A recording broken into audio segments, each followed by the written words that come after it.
I'm sharing with you here a tag album that I've made using Dusty Attic chipboard, and I am going to share a series of videos with you showing you exactly how I made these tags and how I decorated and coloured the chipboard items. So there'll be 4 videos in total because there's so many different techniques on each of these tags. Now these you could use these same techniques and these items for tags like I have on the cover of albums, or as embellishments on layouts or other off the page items. So I hope that you'll join me in each of these videos to see exactly what I've done. Thanks. This is the tag to be covered in this process video. Once again, I've sped up the process because it takes around 2 hours to make this tag. And obviously, nobody wants to look at 2 hours of footage, so I have managed to get it down to just over 20 minutes. I'm starting with another one of the mechanical sea items. This one is a very funky submarine with some interesting fins on it. And I painted a charcoal Prima metallic paint on as the base layer, and I am now painting a silver metallic paint on the second layer of the item. If you've seen my other tags, you'll know that these chipboard elements are a bit different because they have a number of layers to them to add dimension and interest, which also makes it quite easy to paint and put together, because you can paint each layer separately, which makes it much easier when you've got a lot of detail. You will see too that I used my craft knife to clean out the lines in this item. That's because if you put paint or wax or anything else too heavy on the item, you will get it in the engraved lines and you will lose the detail. So you need to not apply the coverage too heavily. You're better to go with small layers, many small layers, in order to colour the item without filling in the engraved lines. And I've just realised that it wasn't silver paint that I used on that second layer. It was actually a silver Prima wax. And for this third layer, I have added in a dark charcoal wax, and I have mixed the silver and the charcoal together to get a mid-grey. So I've ended up with a charcoal Prima metallic paint on the bottom layer, the Prima wax in silver on, I think it's called Old Silver, on the second layer, and then I have mixed together a charcoal wax and the silver wax to do the third layer so that it's a bit darker silver.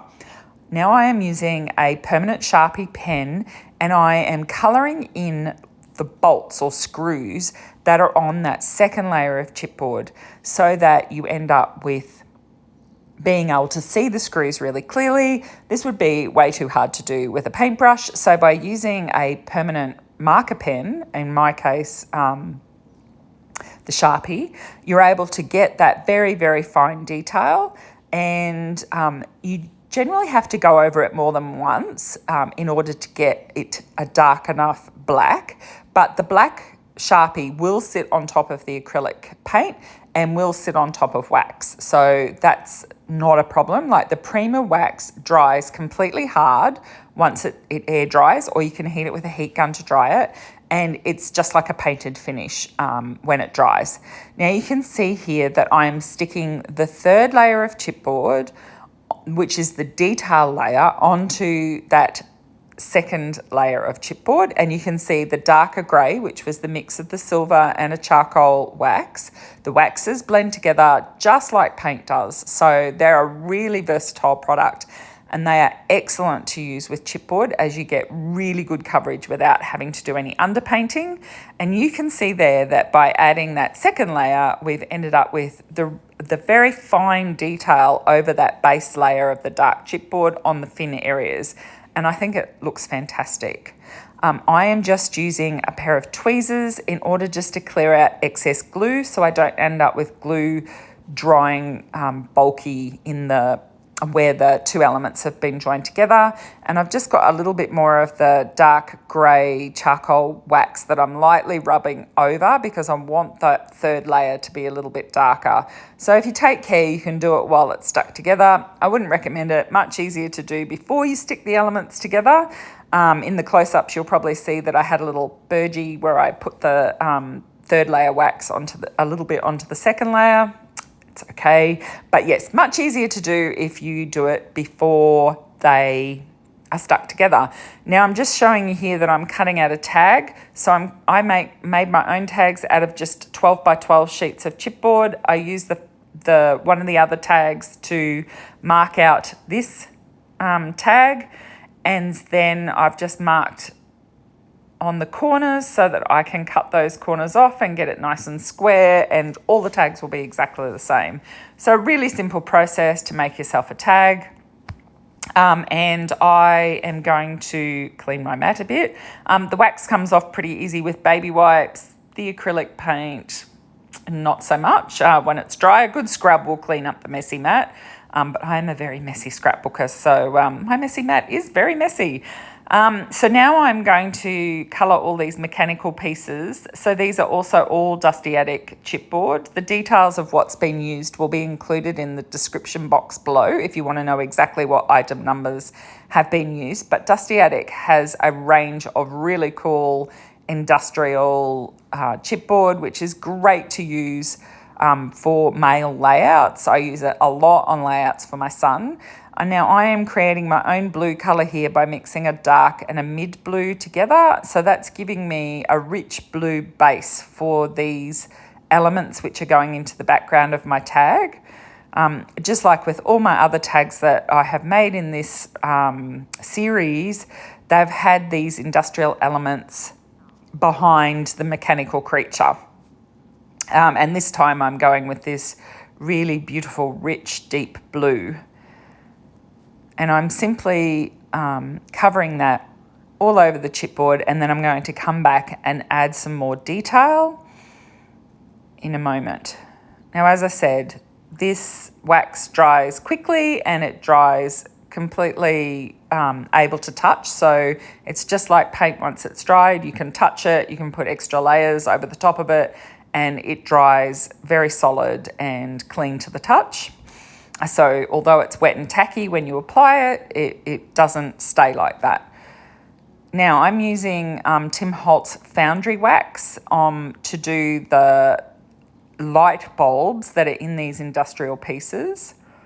Now Foundry Wax, when you heat it, it's sort of like a mixture between the Prima Wax and embossing powder basically, but it's in a liquid form, and when you heat it, it goes really metallic. So it really does look like metal. So I'm just heating that Foundry Wax at the moment there, and you'll see that it went very metallic, and I've got a little bit of silver wax there which I am lightly rubbing on other parts of the background chipboard. Now I'm just having a look, so I've put them there, had a look with the submarine element, and I've decided that there's a bit too much silver, so I'm coming back with some more of the mid blue colour to add another layer on top of the waxes that are already there. Not touching the Foundry Wax part because I want that to be that really bright metallic silver because it's light bulbs, but I'm going back over the other elements to make it just a bit of a deeper blue. Fiddling around, making sure that they're all going to fit onto the tag nicely, that I'm happy with the colour behind the submarine, which I am. And then what I'm going to do is colour all the other bits. So the spark plug I'm doing a little bit in blue, and then the balance of it I'm actually doing with the Foundry Wax. So I'm just putting Foundry Wax on that, and then I'm going to add more and more of Foundry Wax to all of the other little elements, because then when I heat them, they're all going to look metal. They'll tone in with the light bulbs that I've done on the bigger pieces, and they'll really pop off the background that I'm going to do for this particular tag. And they'll also blend and work really nicely with the elements on the submarine, which have all been done in those silver and charcoal colours. So a tip with using foundry wax, if you have some, is that it will dry out if it's left exposed to air. So when you're using it, just put a small amount out at a time on your messy mat, because you'll see that the alcohol in it will evaporate and the wax will become hard and difficult to apply. So it needs to be used very quickly once it comes out of the bottle. So that's the foundry wax, has that problem, little bit at a time. The Prima wax will stay workable on your messy mat for a lot longer, and you can put it out, mix it up, and use it over time. It seems to dry quicker on the chipboard, probably because it absorbs into the chipboard, but with the foundry wax, don't put too much out at once, because otherwise it will dry out and you won't be able to apply it to anything, and it'll just be wasted, and it's not cheap. So you don't want to be wasting it. And also, before you use it, make sure you give the bottle a really good shake. You'll hear like little metal balls in the container of foundry wax, and you need to shake it until they're moving around well. So give it a really good shake before you start using it if it's been sitting for a while. Make sure you shake it till you hear the beads moving around. And you can see here that I'm just heating each of these bits. It doesn't take very long for the foundry wax to activate, just a bit of heat. And you can see how shiny that propeller is on those other elements with the light shining on it. So now I'm just looking at some paper of what I'm going to do on the background, and I decide that I'm going to go with pattern paper. And so this is old clothing patterns that I've picked up from our local tip shop. And I am just whacking it on, and I'm not trying to put it down neat or anything. I actually want to get some creases and stuff in it. I'm just using a soft gel to apply this, and the benefit, of course, too, if you've watched my other videos, you will know it seals the paper. So this paper would also be very porous, which would make it hard to work with mixed media over it if I didn't seal it. So the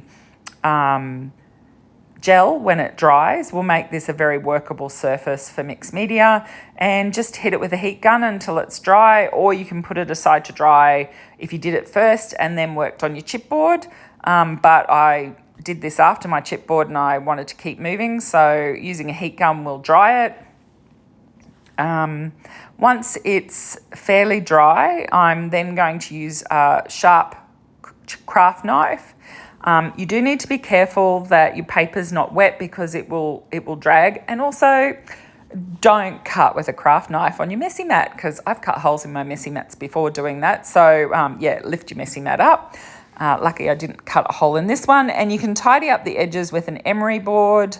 Emery boards are really great to have in your stash, and it will give you a nice neat edge then on your tag.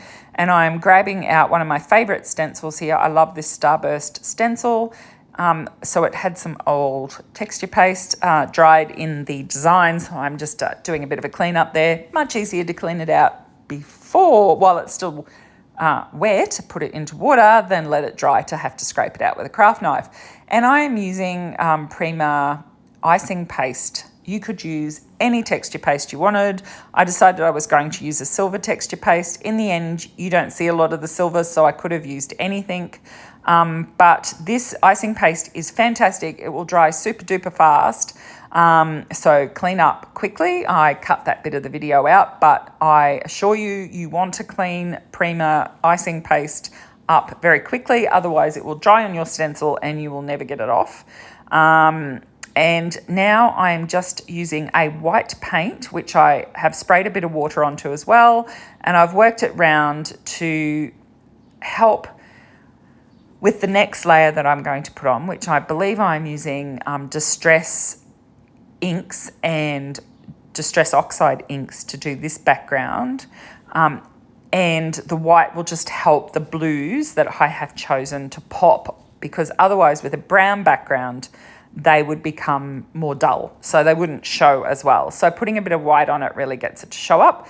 So this is an oxide ink. It is opaque. I'm putting some water on that to shift it around. And then I'm going to add some more distress inks to that. So just cleaning that up a bit.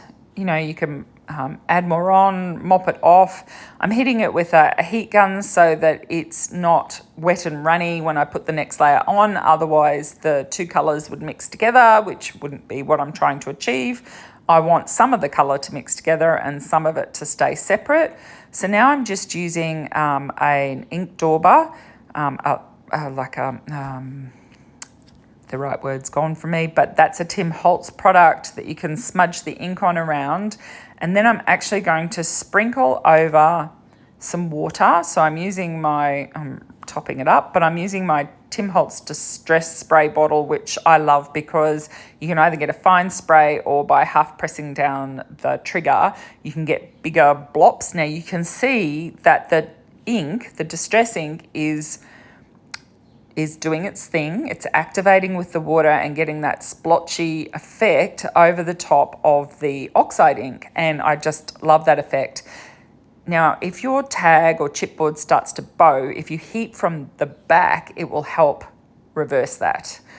So I'm just putting another dark blue distress ink around the edge and smearing it a bit just so that it gets a bit more colour. So that's adding a bit of water into that and getting it to smear out. These inks are just fabulous. You can get so many great effects. It's really worth playing with it. And if you don't do art journaling can be a really good way to play with these inks and see what they can do. If you don't have a lot of confidence in playing with them, I suggest you watch some videos and probably have a play on stuff that you're not really wanting to have perfect so that you can see what they do. And so this is an oxide ink in a spray bottle, which I have just pulled the nozzle out and used the plastic straw part to flick dots of that oxide ink on. Now, because oxide is opaque and the distress ink is translucent, when you use distress inks, you'll be able to see oxide through them. But if you use oxide over other inks like distress or over another oxide, it will be opaque. So you will be able to see the oxide ink clearly. Now what I'm doing is just using a distress ink and a script stamp. So it's just any script stamp or any sort of background grungy type stamp you could use just to add another layer and another bit of texture to that background. A lot of it will be covered up by the submarine and the other industrial chipboard pieces. And that is how that is going to start looking. And I'm just playing with some of the other little bits and pieces to make sure that everything's going to balance. And you can see how those silver elements that have been done with the foundry wax really pop off the other pieces. So I'm just fiddling around, having a play, and making sure that the composition is balanced, because although this is a small item, you still want the composition to be very balanced and pleasing to the eye. So you can see that most of it is diagonally across the tag. So you end up with a strong diagonal, and then I've put just a couple of little elements in that top left corner. Again, I'm using that strong Stamperia Fort glue. So it's an extra strong glue from Stamperia. It just will make sure that that chipboard is not going to shift at all. And I'm sticking down all of the elements, including all the extra little bits and pieces. And then I will stick down my submarine. Now, I don't think I put any scrap chipboard under this because the submarine actually overlaps quite a lot of the chipboard base, the chipboard industrial pieces, and they hold it in place quite well. If there was a big gap, I again would put a scrap piece of chipboard underneath the submarine just to support it so that it's not going to come loose from the tag. Again, use a craft knife to clean up any extra glue that comes out under items, because you don't want bulges, even though it dries clear. I am using a little bit of off-cut chipboard there. That just makes sure that that submarine is going to stick. So that's a really good tip. Don't throw out your chipboard because it'll be the same depth. Like, throw out your like the edges of your chipboards, because it's the same depth as all your chipboard pieces, so it works perfectly to fill in where you need that extra layer. Now I think I'm going to make a couple of little extra bits to go in that bottom corner just to balance out the top corner, because I put the 3 little cogs up there. So a little bit more foundry wax and dab it onto those cogs and heat them with the heat gun so they activate, and then just stick those on. So yes, as I was saying, keep your offcuts. So you can see there just on the left, there's the framework from the chipboard. If you keep that, you can use it to create layers in any of your projects, and it's exact same length as the other chipboard. And there is the next tag and 1 video to go. Thanks so much for joining me again. Here's your detailed photos so you can see all of the texture in the background, what the texture paste has done, and also the colours in that chipboard with the paint and the waxes and the foundry wax. Thanks for joining me, and I hope you join me again for my next video, which will be the 4th in this series and the final video in this particular series using Dusty Attic's Mechanical Creatures chipboard. Thank you.